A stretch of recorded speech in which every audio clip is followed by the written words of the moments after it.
Добрый вечер. В прямом эфире АГТРК «Открытый вопрос». И я, его ведущая Изида Чаня. Мы продолжим тему, поднятую в одном из репортажей, который вы только что посмотрели по АГТРК. И обсудим проект закона о здравоохранении, который принят во втором чтении заместителем министра здравоохранения Тамазом Цахнаки и депутатом парламента Дауром Гургулием, одним из авторов законопроекта, как я поняла. И не мудрствуя лукаво, пойдем прямо по статьям закона. Даур Алмазханович, в проекте закона прописаны такие понятия, как гарантированный объем бесплатной медицинской помощи и платные медицинские услуги. Какие услуги будут платными, я хотела бы вас спросить, и будет ли на них установлен единый тариф? Ну, в этом законопроекте имеет место, вот, переходя к ответу к этим понятиям, мы должны четко себе представить в этом законопроекте, как мы представляем финансирование в области здравоохранения. Будет бюджетное финансирование, будет финансирование за счет страховых компаний, так. Будут государственные лечебные учреждения, будут частные медицинские учреждения, и оттуда будет определяться, как будет идти финансирование. Вот я правильно поняла, что в государственных учреждениях тоже будут установлены какие-то тарифы на медицинские услуги? Конечно, будут установлены. Единые тарифы для всех организаций будут ли они озвучены? Будем ли мы знать, что, допустим, забор крови стоит вот столько-то, анализ какой-то стоит определенную сумму? И будет ли это едино для всех государственных медицинских учреждений? В законе, это фактически, ваш вопрос касается подзаконных актов. Это будет устанавливаться Министерством здравоохранения. Будут приказы, будут установлены определенные подзаконные акты, то, что касается тарифов, платных услуг фактически. Какая тогда медицинская помощь будет оказываться бесплатная? Бесплатная медицинская помощь уже даже вот на 2016 год уже заложены определенные программы через Министерство здравоохранения, то, что будет оказываться бесплатно. То есть бесплатная помощь будет оказываться только по программам? Это, по программам, онкологическая конечно, программа, да, еще какие-то? По программам. Будет в лечебных государственных учреждениях будет оказываться в экстренном порядке бесплатная медицинская помощь от 1 до 3 дней. Так прямо предусматривается в законах. И по программно там группы социальных заболеваний, туберкулез, онкология, детские болезни, диабет, вот такая категория больных будет оказываться за счет бюджета бесплатно. Появилось еще такое понятие, как обязательная страховая медицина или обязательное медицинское страхование. Что это изменит для пациентов и откуда вообще она взялась? О чем мы ведем речь? Это страхование на территории России, граждан России, или это страховая медицина появляется у нас? Вот о чем вообще ведется речь в законе? В этом законе одним пунктом указано, что возможно проведение медицинского страхования и оказание медицинской помощи в рамках этого страхования. Но дело в том, что вот в данном законе о здравоохранении невозможно все это подробно расписать. Это должно быть в виде отдельного закона о медицинском страховании, которого у нас на сегодняшний день нет. Вот. И этот пункт законопроекта это на будущее, на будущее. А что касается ближайшей перспективы, то у нас есть соответствующий проект соглашения между Министерством здравоохранения нашей республики и Российской Федерации. Он согласован обеими сторонами. и, собственно говоря, уже направлен по соответствующим дипломатическим каналам для рассмотрения российской стороне и его подписания. Вот это соглашение, когда оно будет подписано, предполагает в первую очередь создание совместной координационной комиссии с участием всех заинтересованных ведомств сторон, которые будут прорабатывать приложенный к этому соглашению план мероприятий по его реализации. Имеется в виду оказание гарантированного объема медицинской помощи в рамках обязательного медицинского страхования в соответствии с законом Российской Федерации, да, о обязательном медицинском страховании для граждан Российской Федерации, проживающих в Республике Абхазия. Это соглашение исходит от общего договора о союзничестве и стратегическом партнерстве, который был подписан 24 ноября прошлого года. И вот, говоря о этих соглашениях, также хочу дальше продолжить, что подготовлено еще одно соглашение, вернее, проект этого соглашения, он согласован в части лекарственного обеспечения льготных категорий граждан, проживающих на территории Республики Абхазия, имеется в виду имеющих российское гражданство. Он тоже вытекает из этого. Что он предполагает это льготное? Что означает льготное обеспечение лекарств? Значит, это означает следующее. Есть вот и в российском законодательстве, и, соответственно, в нашем законодательстве есть определенные льготные категории граждан. Так. Это такие, как вот инвалиды Отечественной войны, инвалиды Великой Отечественной войны, инвалиды, да, ну, всех войн имеется в виду, в том числе афганской войны, инвалиды, значит, в связи с чернобыльскими событиями, инвалиды с детства, вот, это жертвы политических репрессий и так далее. То есть это вот те категории, которым при наличии российского гражданства дополнительно будут проводиться. Это будет бесплатно. Да, или по пониженным ценам все-таки? Это в рамках реализации тех целевых программ, в том числе, которые, собственно говоря, и в этом году у нас проводились, и учтены и в бюджете 2016 года. Мы это все представили в виде целевых ведомственных программ, они известны.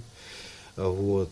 И это соглашение, оно также готово уже как бы вот, к подписанию, оно будет в дополнение к тому соглашению от 2013 года, которое, собственно говоря, на сегодняшний день действует. Это в части лекарственного обеспечения и оказания специализированной, в том числе высокотехнологичной медицинской помощи нашим гражданам в учреждениях федерального уровня Российской Федерации. И, собственно говоря, вот это соглашение, оно предполагает вот в рамках российской финансовой помощи реализацию таких целевых программ по лекарствам, бесплатному лекарственному обеспечению, как лечение инсулинозависимых форм сахарного диабета, то есть мы бесплатно обеспечиваем инсулином и расходными материалами. Это противотуберкулезная программа, то есть обеспечение противотуберкулезными препаратами. Это программа по хроническому гемодиализу. Это также программа кардиологическая. Она направлена на обеспечение необходимым объемом лекарственных средств для больных с острым инфарктом или с острым коронарным синдромом. Ну и так далее, в том числе и детские программы. Они учтены, как я сказал, в подготовленных и представленных нами целевых программах и уже прошли в первом чтении вот, в парламенте. И мы надеемся на то, что он будет окончательно принят. Раз вы заговорили о регулировании цен, о лекарствах, вот давайте как бы вспомним и о статье в этой законе, в новом проекте закона. В главе во 2 говорится о государственном регулировании цен на лекарственные средства и медицинские услуги, оказываемые государственными организациями здравоохранения. Меня в этой части интересует следующее. Означает ли, что цены на лекарства будут регулироваться только в государственных аптеках? Вообще, сколько у нас государственных аптек и на что мы можем в этом смысле рассчитывать?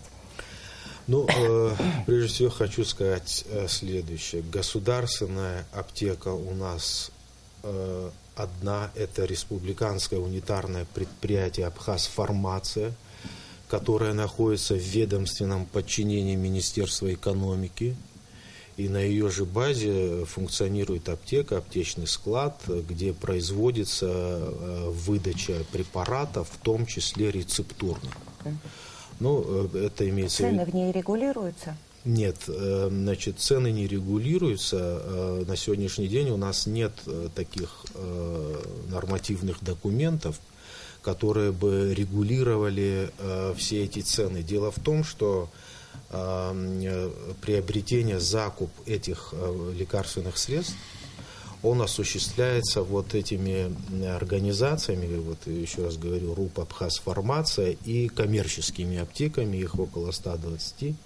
Они целиком и полностью зависят от существующего рынка на сегодняшний день вот в обороте лекарственных средств, это прежде всего в Российской Федерации. Каким образом тогда собираетесь вы регулировать эти цены? Да, вот мы собираемся регулировать следующим образом.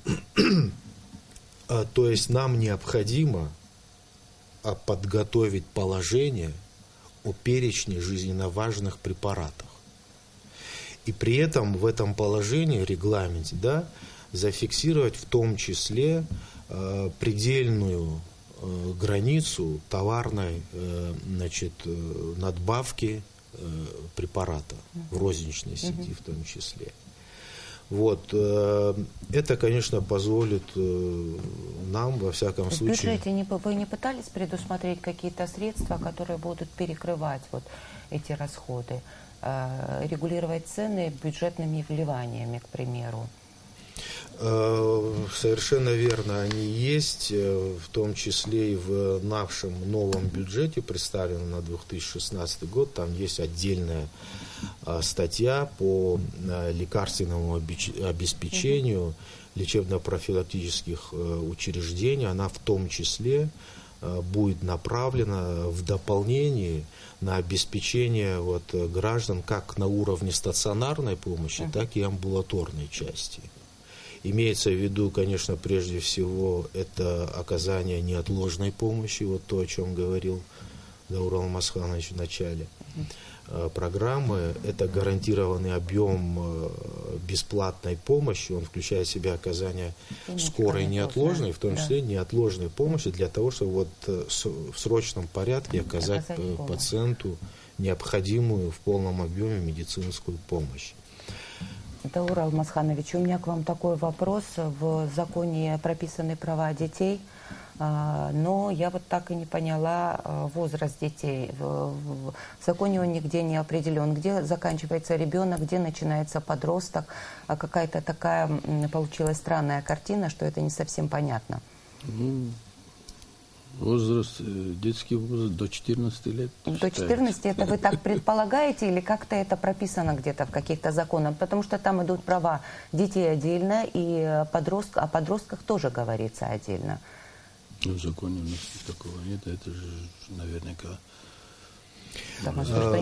Да, я могу добавить, вот на сегодняшний день у нас действуют ранее принятые возрастные категории, в том числе градации. В нормативных актах прописаны, они да? прописаны, но они не пересмотрены. Но в силу того, что будет приниматься новый закон, естественно, любой закон требует принятия нормативной правовой документации, которая будет способствовать реализации этого закона в том числе. И, конечно же, мы эти критерии будем пересматривать, но на сегодняшний день детский возраст у нас от 0 до 14 лет включительно. Он, в свою очередь, делится на несколько частей. Это там, подростковый идет подростковый, до которого возраста? До 17 лет. Далее уже юношеский период. Ну, там ранний юношеский период и юношеский период. Это вот от 14 до 16 лет подростки уже наблюдаются, соответственно, в подростковых кабинетах городских поликлиник. Вот, до 14 лет это детские поликлиники. И в законе есть еще обязательная иммунизация, но не определено, от какого государства будет поступать вакцина, должна ли она быть сертифицирована. У нас бывали случаи, когда после введения вакцин детям становилось плохо. Вот какие гарантии предоставляет нам вот закон в этом смысле? У какого государства мы можем покупать эту вакцину, у какого не можем? Ну, это законом не определяется. Это уже исполнительная власть, наверняка Министерство здравоохранения должен учитывать. Ну, есть риски, как попало приобретать именно препараты. Какие-то способы проверки вакцины существуют сегодня в нашей системе здравоохранения? Вы знаете, никаких... которые поступают? Да, значит, я скажу так. Значит, что касается вакцин, да. Они обязательно должны быть сертифицированы. Но проверку самостоятельно мы не самостоятельно проводим. У нас и не только вакцины, но и другие препараты. Значит, у нас нет соответствующей лаборатории для определения качества препаратов, поскольку мы ориентируемся на те сертификаты качества, выданные Российской Федерации. То есть мы говорим только о России, или мы можем покупать вакцины в каких-то других странах? Значит, у нас на сегодняшний день, уже на протяжении многих лет, осуществляется программа по иммунизации при поддержке детского фонда ООН ЮНИСЕФ. Так. И в рамках этого нашего сотрудничества мы получаем ряд вакцин с целью реализации нашего национального календаря профилактических прививок бельгийского производства. Они качественные, сертифицированные. Было очень много разговоров, что они поступают через Грузию. Это соответствует действительности, эти вакцины? Эти вакцины поступают через территорию Грузии, поскольку вакцины идут по линии детского фонда ООН. И, соответственно, у них там есть региональный по Южному Кавказу, значит, офис ООН, детского фонда ООН. Вакцины выбираете вы или вам предлагает ООН какой-то список? Вакцины выбираем мы. То есть совместно. То есть нам в этой ситуации все вопросы, прежде всего определение, какие вакцины. Нет, не какие вакцины, а вот место закупки вакцины определяете вы, или это то, что вам предлагает это мы организация? не определяем.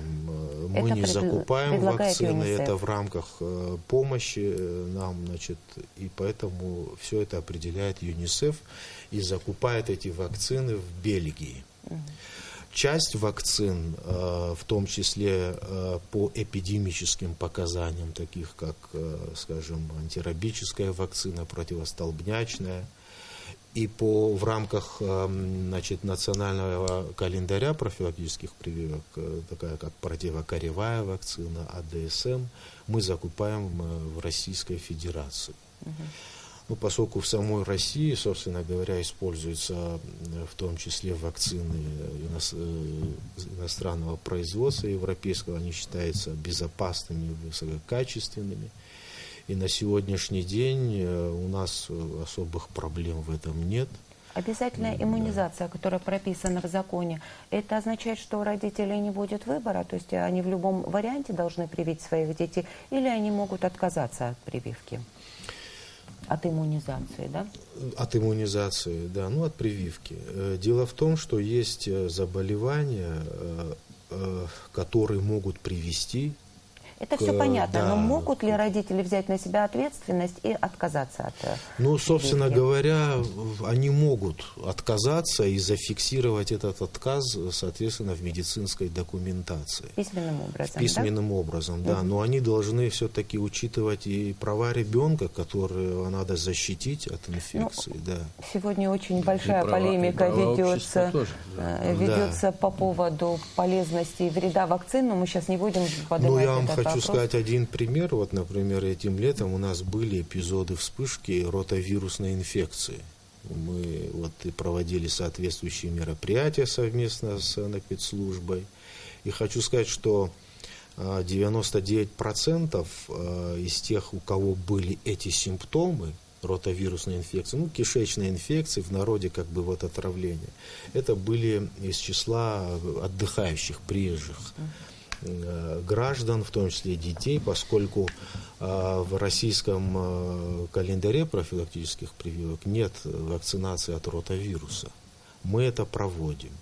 И среди наших детей ротавируса практически нет. А вот скажите, изучалось ли вами когда-нибудь, какое количество осложнений в результате прививок? Вот, допустим, были прививки полиомиелита, по полиомиелиту о них очень много говорили, был как-то очень странно выбран контингент для этой прививки, там население до 18 лет прививалось, насколько я помню. Изучали ли вы, сколько было осложнений от этой прививки? Ну, в мою бытность, скажем так, да, вот на моей памяти было два, даже не осложнения, а были реакции аллергического характера. Об осложнениях вы не слышали? Об осложнениях я ничего не знаю. Я вот слышала о серьезных осложнениях. Есть родители даже, которые приходили с письмами в редакцию и утверждали, что это результат возможно, прививок. это было там много лет назад, но вот в ближайшие там годы я об этом ничего не знаю. Да. Даур Алмазханович, в результате первого и второго чтения из проекта закона исчезла статья, в которой говорилось о бесплатном детском питании и бесплатных путевок. Я посмотрела поправки, выяснилось, что вы инициатор. С чем было связано, тем более вот на фоне запрета на аборты, это очень странно прозвучало. Чем вы руководствовались, когда изымали эти статьи из проекта? Эти статьи, во-первых, на лечение, санаторно-курортное лечение в других фондах заложено. И поэтому, учитывая бюджет именно здравоохранения и так далее, в общем, посчитали все-таки... Эта статья есть, но просто в других фондах. Именно эта помощь в других источниках финансирования заложена. Поэтому мы здесь убрали. А на какую сумму она заложена тогда? Не помните? Так, есть... Пока вы ищете, давайте мы все-таки начнем тему самообсуждаемую, продолжим тот самый разговор, который был начат в специальном репортаже. Это самый полемический на сегодняшний день вопрос, обсуждение которого вышло уже за пределы нашей стороны. Появились статьи в разных журналах, даже в глянцевых журналах, как выяснилось. Проект закона запрещает искусственное прерывание беременности. Достаточно такая деликатная тема, но будем о ней говорить. Предопределяется только гибель плода и устанавливается ответственность за прерывание беременности. Давайте попробуем выяснить, чья это все-таки ответственность, больше врача или пациента. Чья ответственность в законе предусматривается? В законопроекте в первом чтении у нас фактически было только по медицинским показаниям. Да, а потом это депутат любой имеет право вносить свои поправки. Внес он эту поправку, целый блок. И, из морально-этических соображений, скорее всего. Да, из морально-этических. Там, видимо, инициировали и другая часть общества, которые они через свою призму смотрят на эти вещи. Особенно, инициировали эту поправку. Эту поправку мы рассматривали в комитете. В комитете прошла эта поправка. Советовались со специалистами, с врачами? Во-первых, присутствовали представители Минздрава. Так? Вы были согласны с этой поправкой? Нет, он-то не был согласен. Он не был согласен. Но вот то, что я смотрел сейчас, сам репортаж я смотрел, этот законопроект фактически на протяжении 3 лет все заинтересованные учреждения, лица и так далее, они получили и имели возможность вносить поправки, изменения и так далее. Но в таком объеме именно не было представлено. И главное, представили эту поправку, замечание к этому законопроекту в день сессии. Так. Не пропустив эту поправку через комитет, соответствующий комитет, но через наш комитет, не обсудив, это, во-первых, по закону, по регламенту не положено. То есть вы на самом деле нарушили регламент? Нет, не мы нарушили. Они решили, вот у меня даже есть это письмо, вот, 18 числа.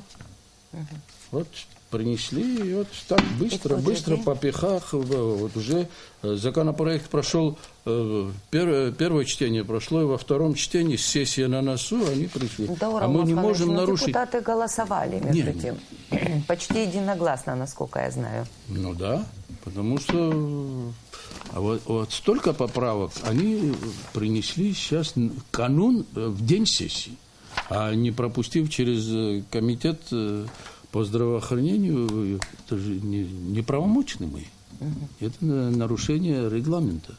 И отложили. Ну, у нас есть пока возможность. Этот законопроект мы должны в 3-м чтении насколько я знаю, между слушать. 2-м и 3-м чтением насколько это будет законно, насколько это удастся у нас или не удастся, это посмотрим, покажет время. Вы считаете, что эти поправки надо вернуть, да? Вот к первому варианту? Не все поправки. Я со всеми поправками я не согласен. Но, понимаете, можно просто этот автор этого законопроекта, поправки того, не этого, то, что Минздрав прислал сейчас. Это много касается подзаконных актов Министерства здравоохранения. Чтобы не было подогнаны под закон, под законные акты. Вот о чем боятся авторы этого законопроекта. Да, но механизм производства, проведения этих злополучных абортов, механизм это все разрабатывает Министерство здравоохранения. Здесь как комиссионно, при каких условиях, кто должен присутствовать, 1, 2 или 5 человек.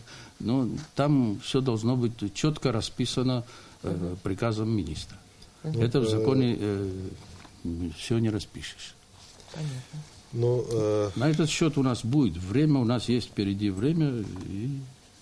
Это понятно, но дело в том, что если в законе будет статья, запрещающая аборт, о каких нормативных документах тогда говорить? О предыстории этого вопроса, прежде всего хочу сказать, что и Министерство здравоохранения, и медицинская общественность, мы всегда были категорически против полных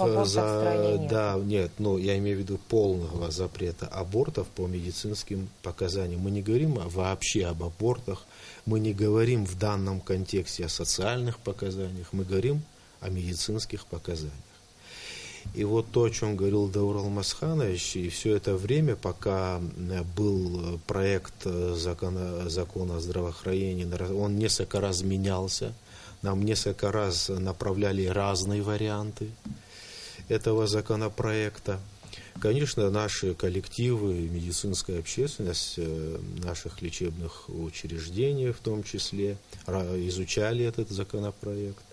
И во всех вариантах этих законопроектов нигде не было сказано о том, что планируется запретить аборт, и тем более по медицинским показаниям. То есть это понятно, что врачи смотрели, изучали, нет там этой статьи, соответственно, зачем о ней писать.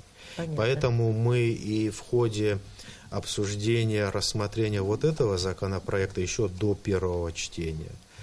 Также направляли мнения в письменном виде наших коллективов, и там они высказывали свои какие-то замечания, дополнения, предложения.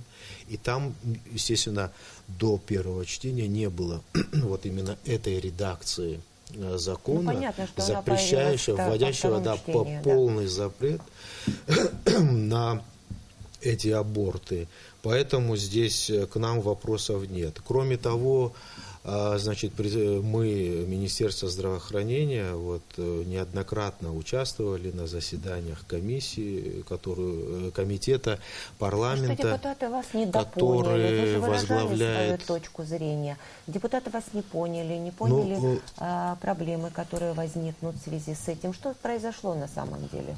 Вы знаете, депутаты кто? Вот мы... Депутаты, которые проголосовали потом за поправку в закон. Да, но мы обсуждали этот законопроект только в рамках комитета по здравоохранению. И до первого чтения, в том числе, у нас особых противоречий в этой части не было, потому что редакция была та, которая, собственно говоря, устраивает всех. И вот уже перед вторым чтением у нас состоялась очередная встреча вот в комитете парламента, и там, собственно, проходили бурные обсуждения этого вопроса. Я предложил лично, участвуя на заседании этого комитета, значит, ни в коем случае не исключать медицинские показания, потому что вот этот проект, который был до второго чтения, он у меня лежит.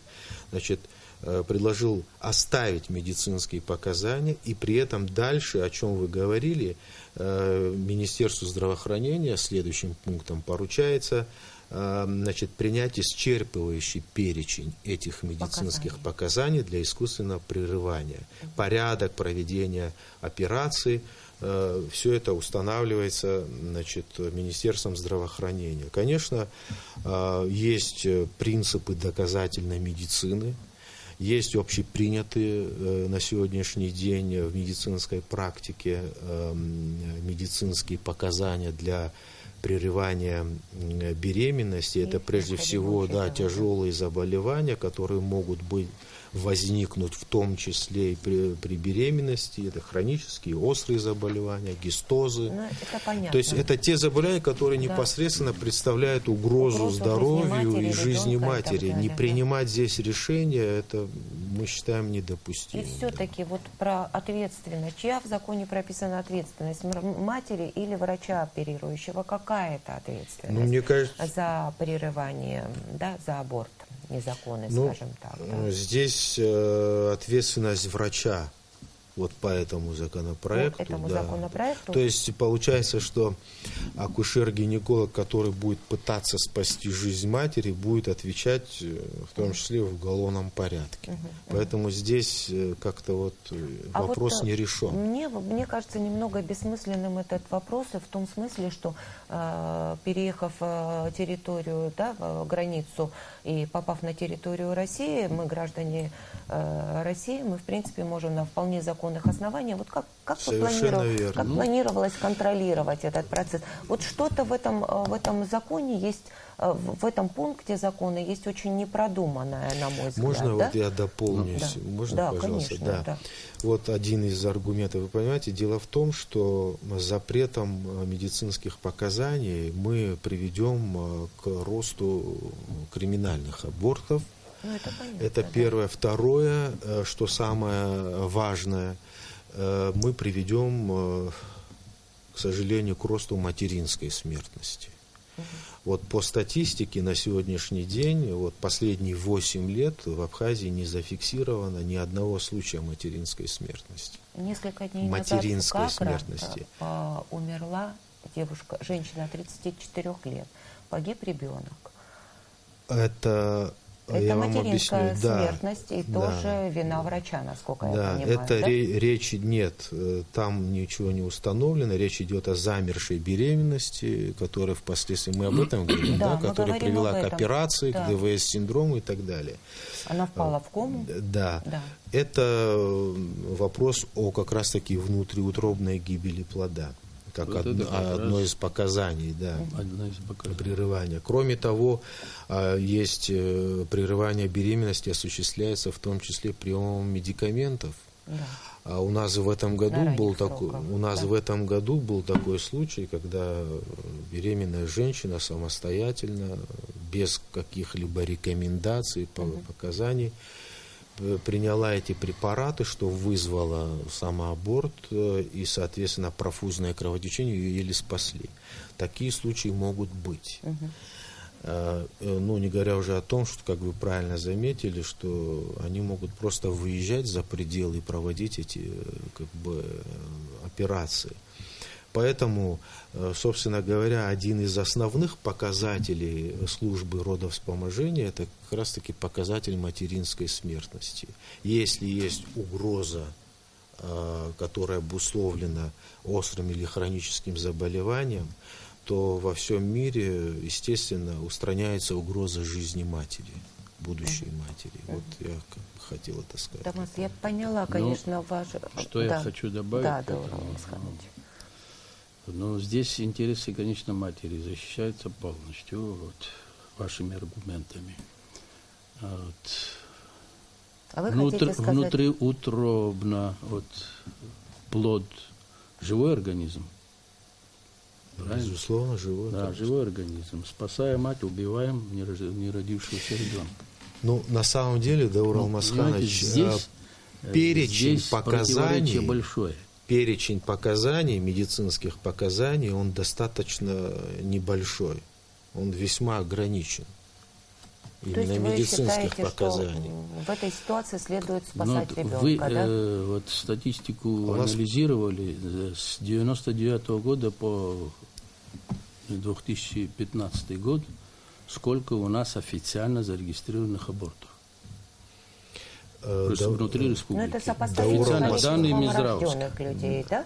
Да, абортов было немало, но мы сейчас... Нет, цифру скажите. 14 тысяч с чем-то, так? Давайте мы, статистика последняя. Последняя статистика этого года, да, это около 700 прерываний беременности, из которых 15 по медицинским показаниям. Все остальные не по медицинским. Все остальные по социальным. Но мы же сейчас говорим о медицинских показаниях. А мне интересует, Минздрав отслеживает статистику, понятно, по абортам, а на поздних сроках беременности он отслеживает такую статистику? Такая статистика ведется. У нас на сегодняшний день, я сейчас вам не могу сказать именно на поздних сроках. На поздних сроках показания для прерывания беременности на любом сроке являются только по заболеванию, то есть медицинские показания. Но вы же сказали, 15 случаев только по медицинским показаниям, все остальные по социальным. Они не на поздних сроках, естественно, были. Я бы хотела все-таки... У нас статистика сейчас подводится, потому что год не закончился. За прошлый год, за позапрошлый. Меня именно интересует поздняя беременность, да? Часто ли происходят такие случаи, когда без медицинских показаний прерывается... Поздняя беременность, что это? Это уже преждевременные роды. На поздних сроках 6 месяцев, 5 месяцев. Были случаи у ВИЧ-инфицированных матерей, да, прерывания беременности, такие случаи были. Да, потому что... Но это не система, да? Это не система, ни в коем случае. Ни один акушер-гинеколог не рад тому, чтобы выполнить эту процедуру. Если даже женщина беременна, она здорова, у нее нет никаких заболеваний хронических или предпосылок для его развития, которые угрожали бы беременности, то есть с ними проводится работа, им дают подумать сроки, неделю, 10 дней. Я вам сейчас попытаюсь объяснить, почему меня интересует этот вопрос, связанный с поздними сроками. На Минздрав, согласно этому же проекту закона, возложена миссия лицензирования ввоза и вывоза из Абхазии органов, тканей человека, крови ее компонентов и даже стволовых клеток, которые, как известно, пользуются повышенным спросом на определенных рынках. Контролирует ли Минздрав сейчас вывоз стволовых клеток, кем и с какими целями он осуществляется? Я задаю этот вопрос в связи с поздними сроками именно по стволовым клеткам. Мы знаем, что в плаценте и в пуповине содержатся стволовые клетки? Ну, у нас стволовые клетки никуда не вывозятся, так же, как и органы. Это один из пунктов статьи, статья этого закона, это то, о чем мы с вами говорили в начале, на перспективу, с учетом того, что в будущем, возможно, в Абхазии будут проводиться научно-исследовательские работы, возможно, и вопросы трансплантологии когда-то будут решаться у нас. То есть это как бы нацелено на перспективу. А вопросы транспортировки, они намного шире. Это опять-таки нормативные вопросы. Тогда то есть мы на данном этапе вопрос. не рассматриваем. Везде, я так понимаю, у нас нет банков пуповинной крови. Да? Вот куда девается плацента и пуповина после абортов, после родов? Куда деваются зародыши на последних сроках беременности? Да, вот те, которые, я имею в виду те фрагменты, которые именно интересуют людей, занимающихся вот этим вот бизнесом по стволовым клеткам. Ну, я не знаю таких людей, которые интересуют, и в том числе занимающихся подобным бизнесом. Ну, очень широко этот бизнес и фармакологии развит, и... Нет, я говорю сейчас об Абхазии. Что то касается... Вы можете гарантировать сегодня, они что утилизируются. Они утилизируются. То есть вы можете гарантировать, что из Абхазии сегодня они не вывозятся?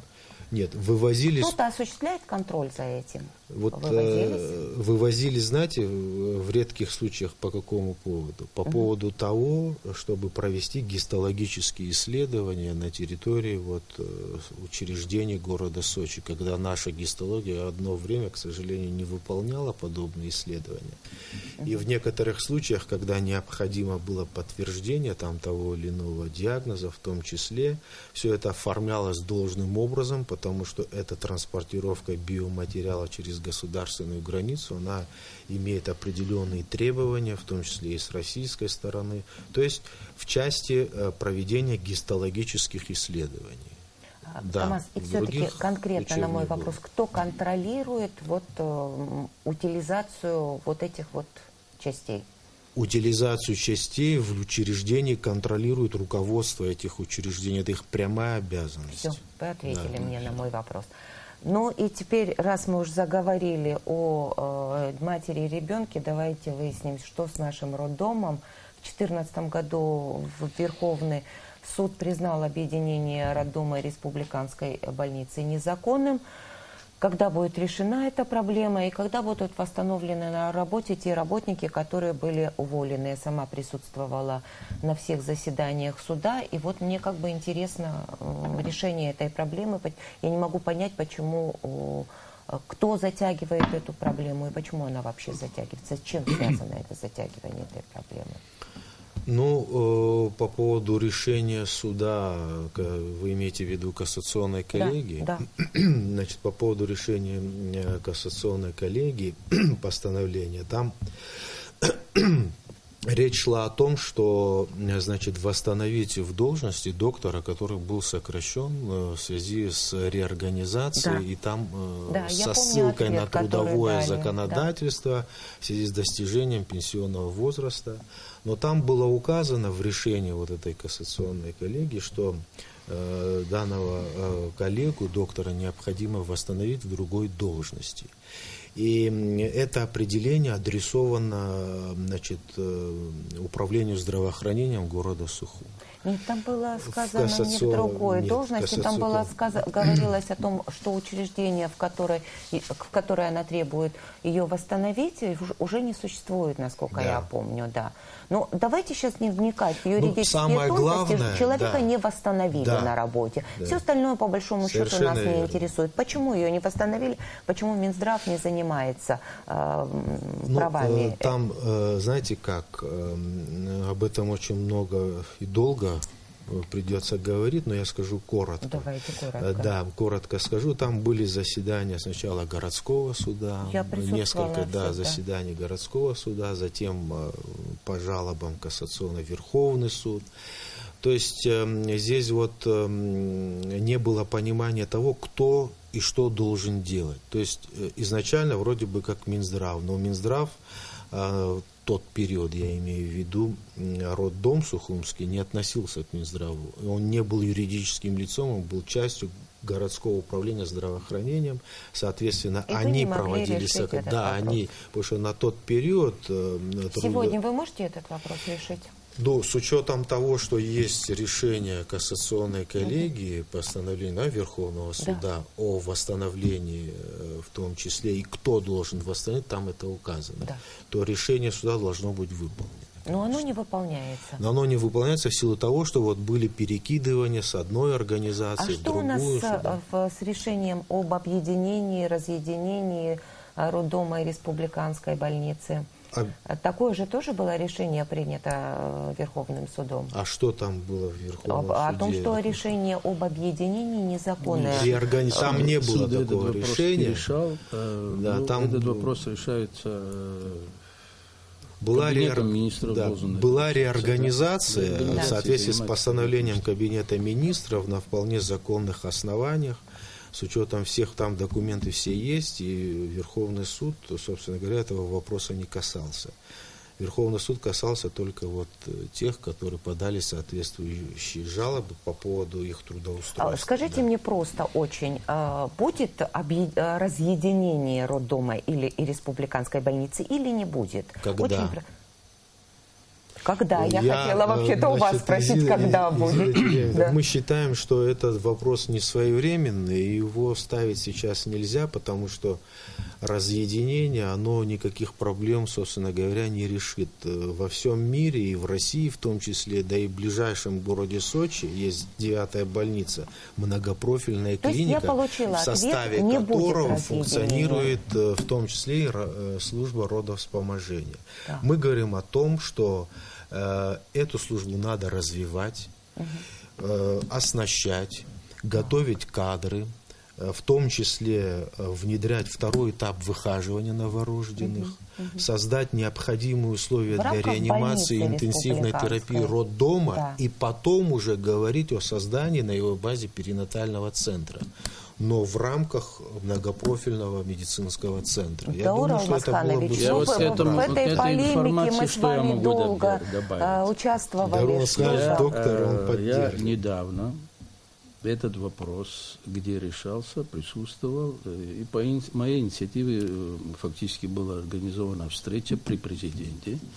Там присутствовал министр ваш, был премьер-министр, был министр финансов, был вице-спикер, ну и я присутствовал, естественно. Было дано поручение создать комиссию. Комиссия уже создана о реорганизации, об отделении, родильного отделения и превращении его как самостоятельное учреждение, как республиканский родильный дом, который будет непосредственно подчиняться Минздраву как республиканское учреждение. Так, в бюджете этого 2016 года он не предусматривается, но прямо было дано указание для начала, говорит, сколько понадобится финансов, из резерва, говорит, я вам дам, а потом в будущем будут произведены взаиморасчеты через Министерство финансов. Вопрос в ближайшее время должен решиться. Даурал Масханович, данная комиссия еще не приступала к своей работе, насколько я знаю. И я думаю, что на ее работу необходимо время. И уже по итогам работы этой комиссии она определит целесообразность его разъединения, либо оставит то, как есть на сегодняшний день. Но то есть ждем в любом указании должен быть указ президента в этом отношении, естественно, будет выполнен. Будем ждать решения комиссии. Я вот то, что я дополнение совершенно я согласен, совершенно согласен. Так, и еще тогда вот наше время уже, конечно, подходит к концу, но раз мы говорим о роддоме, я хотела бы добить все-таки эту тему и поговорить о ротации врачей. Да? У нас в роддоме все-таки наблюдается, извините, что его по-старому называют, да, в родильном отделении, да. Вот есть проблема еще с ротацией врачей. Этот вопрос не прописан тоже в законе. Да, он не прописан. Между тем, ротация врачей очень важная вещь. И вот, в общем-то, большая часть конфликта, который возник в роддоме, она была связана именно с тем, что вот эта ротация была проведена неправильно, да? скажем так, несправедливо она была проведена, потому что не прописаны нормы. Между тем, я беру закон, и я понимаю, что ротация врачей не прописана и в этом законе. И эта проблема будет тянуться. Вот это комок какой-то проблем, вот отложенная проблема самоуправства в медучреждениях, я бы так ее назвала. И, на мой взгляд, очень симптоматично, что вот и вы в курсе тоже, в Фейсбуке была очень серьезная полемика по поводу Эсмы Шанава, которой объявили выговор в медицинском учреждении фактически за то, что она без разрешения своего руководства пришла в эфир абхазского телевидения. Да? То есть вот почему нельзя прописать это? Ну ладно, не в законе, в нормативных актах. Почему нельзя прописать эту ротацию, чтобы люди знали, врачи, чтобы знали, что они могут требовать от своего начальства. И чтобы вот такого самоуправства не было. Ну, вот вы правильно сказали, значит, естественно, в законе вопрос ротации кадров, в том числе вот, подобного учреждения, он прописан не может. Это должны быть приказы, министерство должно заинтересовать. Ротация внутри роддома – это давняя традиция, которая осуществляется во всех учреждениях. Да. Вы же видите, да. Вот, она с этим направлена, связан профессиональный рост. Конечно, врачей, которые переходят из одного отделения в другое. Здесь, конечно, вопрос выходит, в данном случае, выходит за рамки только трудовых и профессиональных споров, к сожалению. Вот. Хотя там были и другого характера проблемы, связанные в том числе и с роженицами, и беременными там, и так далее. Ну, этот строгий выговор, если мы говорим о Шанава, был объявлен не за... Не об этом сейчас речь, я в целом говорю. А, конечно, этот вопрос необходимо решать. Он должен решаться, опять-таки, что вы в рамках... предпринимаете для этого? Может быть, проверку какую-то провести? Кстати, я знаю, что прокуратура сейчас проводит какую-то проверку в республиканской больнице, да? Ну, в том числе, да. И, конечно, там есть и другие механизмы решения этого вопроса, в том числе... То есть министерство в этой ситуации пытается отстраниться. Вот делаете что угодно, да, нас это не касается. Нет, я бы так не сказал. Дело в том, что это должно осуществляться в рамках учреждения. Там есть администрация больницы, там есть профсоюзный комитет, есть другие способы. То есть все возможности для того, чтобы урегулировать их, не только профессиональные споры, у них министерство есть. Да. Напрямую несет эту ответственность. На то у вас на повышение квалификации 6 миллионов заложено на будущий год. Внутри учреждения вот эти ротации тоже повышение квалификации своего рода получается. Но это не совсем в амбулатории сидеть или же в стационаре работать, понимаете? Это большая разница. Это контроль должен быть. Вы должны быть заинтересованы в профессиональном росте ваших кадров. Мы заинтересованы. А то одни и те же сидят, а другие уже сейчас с молоду попали в женскую консультацию, уже на пенсию уходят, там и сидят. Мы, значит, что касается образования, у нас в бюджете заложено было и в 2015 году. Ну, правильно. Мы порядка 8 миллионов направили на повышение квалификации. Это не совсем повышение квалификации, это смена практики. Здесь речь идет о внутрибольничных нормативных документов. Внутрибольничных, конечно. То есть вы хотите сказать, у нас нет зафиксированных каких-то нормативных документов, которые регламентируют больница ротацию. Отменит принцип ротации, Министерство здравоохранения будет смотреть на это как бы вот, отменили. Но мы не считаем правильным отмену принципа ротации. Вы будете как-то говорить свое слово в этом смысле? Или вы согласитесь Мы с будем решением? говорить, безусловно, свое слово. Наше слово будет, наше мнение заключается в том, что ротацию надо проводить. И она должна проводиться все-таки как-то по каким-то нормативам. Объективно. Да, объективно, да. Для объективности существуют четко прописанные нормативы, другого способа объективности я не знаю. Наше время, я так понимаю, подошло давно к концу. Но прежде чем попрощаться, я все-таки попытаюсь задать последний вопрос. Кто-нибудь понимает вообще цену вопроса? Во что обойдется вот этот закон о здравоохранении государству нашему? Государству закон о здравоохранении во что обойдется? Будет регламентировано, во-первых, именно вопросы, касающиеся... Нет, я имею в виду сумму. Я деньги имею в виду. На будущий год больше полмиллиарда, больше 500 миллионов заложено в бюджете здравоохранения. Это в целом? В целом, да. И по программно у вас разработано все. Ну, все-таки с выходом этого закона и с внедрением этих программ население почувствует, что все-таки есть законность в нашей стране в плане здравоохранения. Каждый почувствует все-таки. И будут, по крайней мере, знать, кто за что отвечает. Больной придет в поликлинику или в больницу, или в лечебное учреждение, будет знать, за что ему надо платить, за что государство будет для него тратить. За него расплачиваться. Да. И еще такой вопрос. Есть ли у нас все-таки надежды на внесение поправок вот в этот проект закона? Или этих надежд нету, и нам останется уповать только на вето президента? Я как доктор, конечно, солидарен с моими коллегами. Но я переговорю уже с новыми коллегами, с парламентариями, и насколько это будет нарушаться регламент, вот, внося дополнительную поправку между вторым и третьим чтением. То есть надежды на самом деле очень слабые, и остается только рассчитывать на президентское вето, да? Да, наверное. Ну, на вот в этой не очень как бы веселой ноте я хочу поблагодарить своих собеседников за то, что они пришли в эфир, за то, что они поговорили честно на очень сложные темы. Многие вопросы были явно неприятно мне задавать, и неприятно было им, я думаю, отвечать. Большое вам спасибо и до следующих встреч. До свидания. С наступающим Новым годом. Пока еще рано.